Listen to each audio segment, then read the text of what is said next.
बिस्मिल्लाहिर्रहमानिर्रहीम। अस्सलाम वालेकुम। कैसे हैं तमाम व्यूवर। आपने इमली आलू बुखारे का शरबत तो बहुत बार पिया होगा, बाज़ार से भी, शायद घर में भी बनाया होगा। आज हम आपको बताने जा रहे हैं कि फ़्रेश आलू बुखारा, ताज़ा आलू बुखारा लेकर उसका कैसे शरबत तैयार किया जाता है।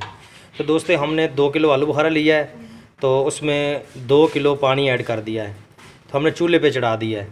तो अब हम इसमें हमने चीनी डाली है, तकरीबन पाव के करीब हमने चीनी डाल दी है इसमें। आप भी अपने टेस्ट के हिसाब से चीनी डालिएगा। हमने इसको तकरीबन 20 मिनट इसको ढकने से ढक देना है, 20 मिनट इसको पकने देना है। तो उसके बाद हम आपको मिलते हैं। अभी 20 मिनट हो गए हैं, तो हमने अभी देखा है तो माशाल्लाह कैसे से ये तैयार हो चुका है। अभी हम मज़ीद इसको 4-5 मिनट और पकने देंगे। जी, हमारा शरबत तैयार हो चुका है। हमने अभी इसकी जो गुठलियाँ हैं वो इससे अलहदा कर लेनी हैं, अलग करके रख लेनी हैं। उसके बाद हम आपको फिर बताते हैं। माशाल्लाह से देखें कैसे इसका बेहतरीन कलर आया है। अब हमारा जूस तैयार हो चुका है। हमने इसकी जो गुठलियाँ थी वो अलहदा कर दी हैं, जूस से अलग करके रख दी हैं।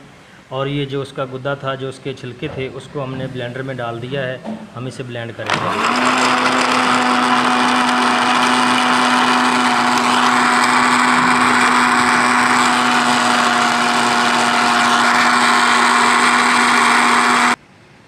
लें दोस्तों, हमारा आलू बुखारे का शरबत तैयार हो चुका है। तो आप फिर से नोट फरमा लें कि हमने 2 किलो आलू बुखारा फ़्रेश लिया था बाज़ार से, और 2 किलो पानी हमने चूल्हे पे चढ़ाया था। 2 किलो पानी में हमने 2 किलो आलू बुखारा डाल दिया था। तो उसमें हमने 1 पाव के करीब चीनी डाली थी, तो हस्बे ज़ायक़ा हमने नमक डाल दिया था। तो उसको 20 मिनट के लिए पकने दिया था।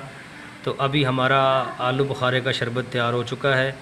तो दोस्तों, बहुत ही आसान है, आप भी घर में ट्राई करें, इंशाल्लाह बहुत मज़ा आएगा।